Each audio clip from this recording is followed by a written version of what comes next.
천사사관학교 9번째 강의를 시작하겠습니다. 9번째 강의는 미카엘과 그의 사자들 교회 설교 9번째를 참조해서 쉽게 풀어드리는 것입니다. 요한복음 1장 45절로 51절까지 보겠습니다.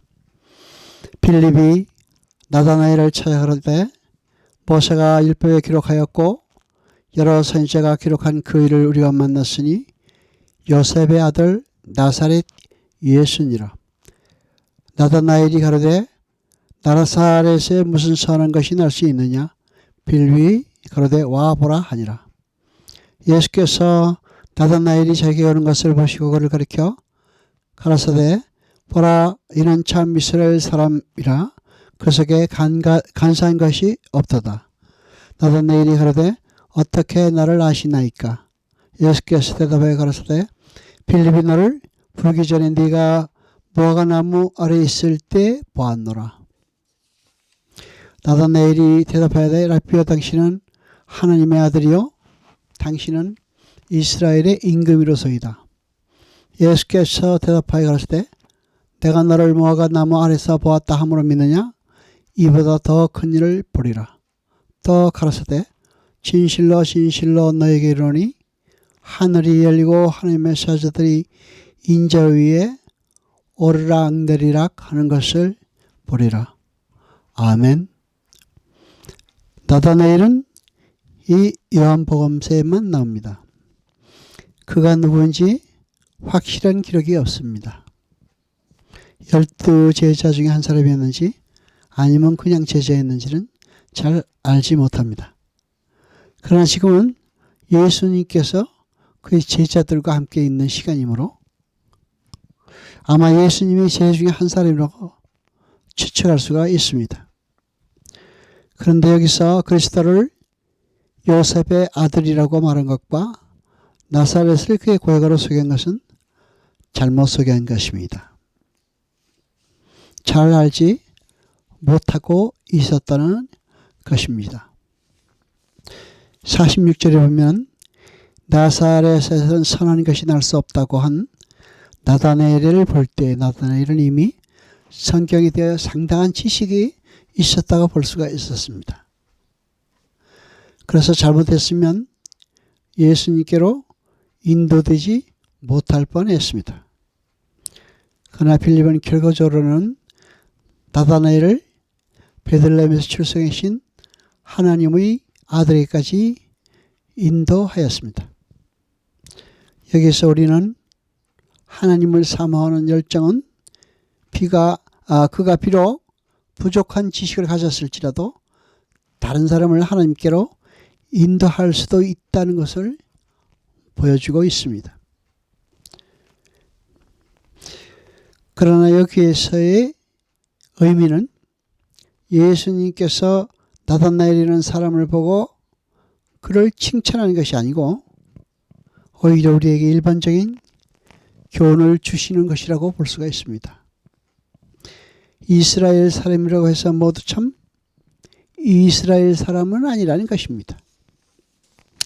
유대인들이 가지고 있는 민족 메시아 사상이나 선민 서성이나 율법주의를 경고하시면서 말씀하시고 계시는 것입니다. 나다나엘은 뭐하고 나무 아래서 무엇을 했습니까?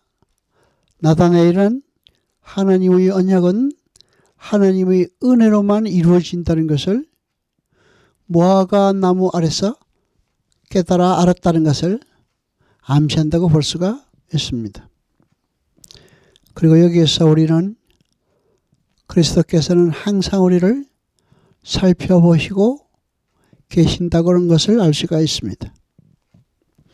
나다나엘은 구약 중에서 저는 이스라엘의 임금으로서이다라는 부분에 대해서는 그 믿음에 한계가 있다고 볼 수가 있습니다. 왜냐하면 주님의 나라는 이스라엘에 한정된 것이 아니기 때문입니다. 그는 아직까지 그리스도께서 온 세상을 다스릴 임금으로 보내심을 받으신 분임을 아는 데까지는 나오지 못했습니다. 그는 단지 이스라엘을 다스리는 왕이신만을 알고 있는 것입니다. 여러분, 우리는 그리스도께서 다스리시는 나라의 범위를 알고 있습니다. 우리는 나다나엘보다 더 많은 정확한 지식을 갖고 있는 것입니다. 나다나엘에 의해서 우리는 무엇을 알아야 합니까? 우리는 나다나엘을 본받아 말씀을 듣고 마음을 열고 그 믿음을 묻어두지 말고 이를 표현해야 한다는 것입니다. 여기에서 나다나엘은 주님을 하나님의 아들이요 이스라엘의 왕이라고 고백했습니다. 나다나엘은 침묵하지 않고 자신의 신앙을 고백했습니다.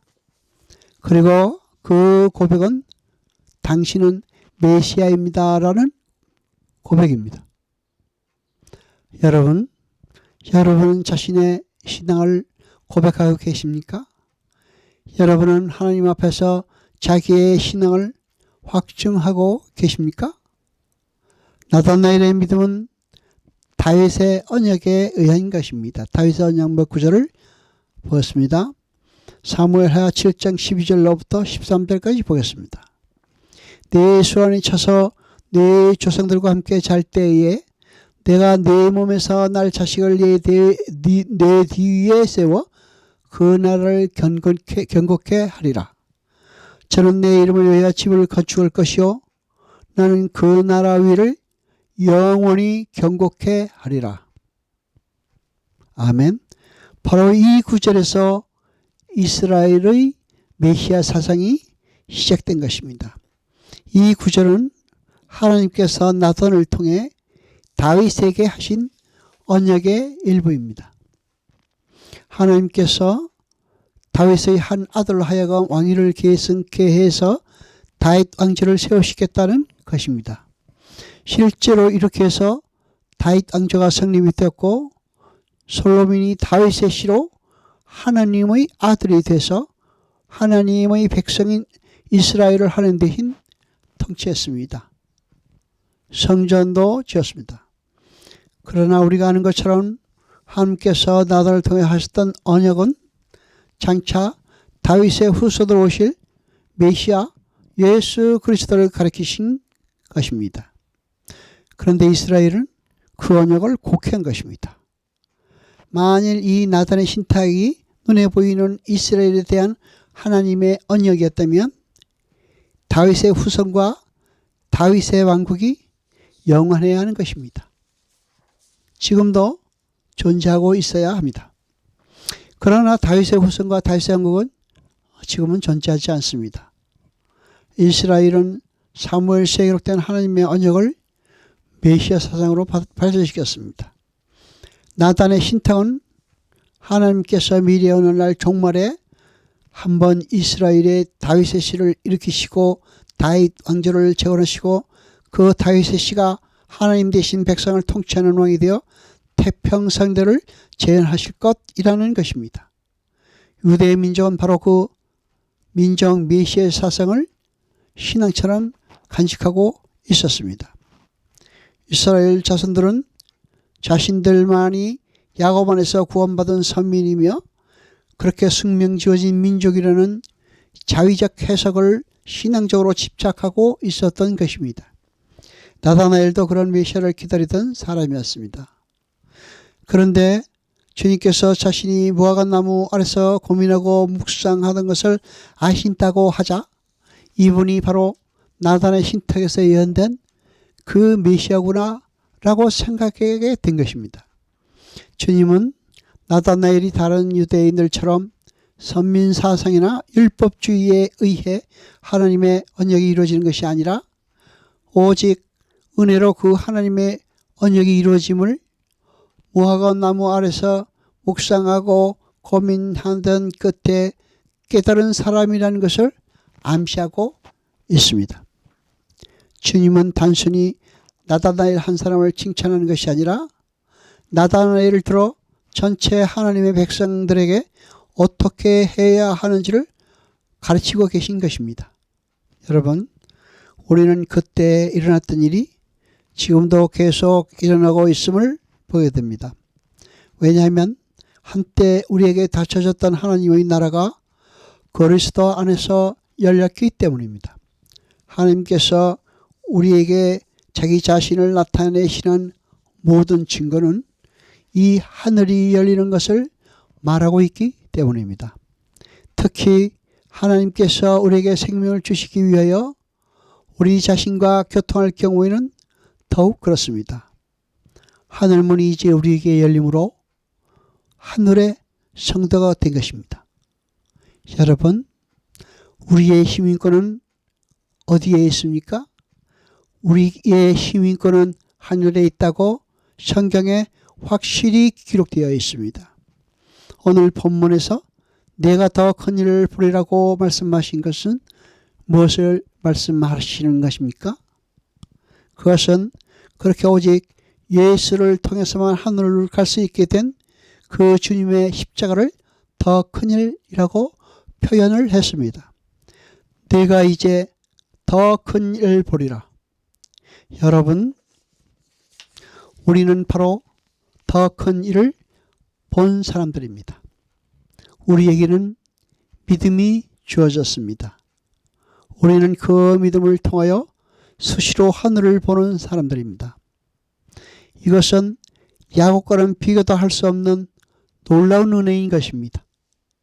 우리가 하나님의 자녀라면 우리는 어떤 삶을 살고 있어야 합니까?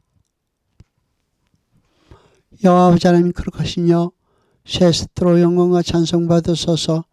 말씀을 실을 때 깨닫게 하시고 우리로 진리 속에 있게 하소서. 우리를 빛 속에 있게 하소서. 이 모든 것 감사드리며 우리 주 예수 그리스도 이름으로 기도드리옵나이다. 아멘.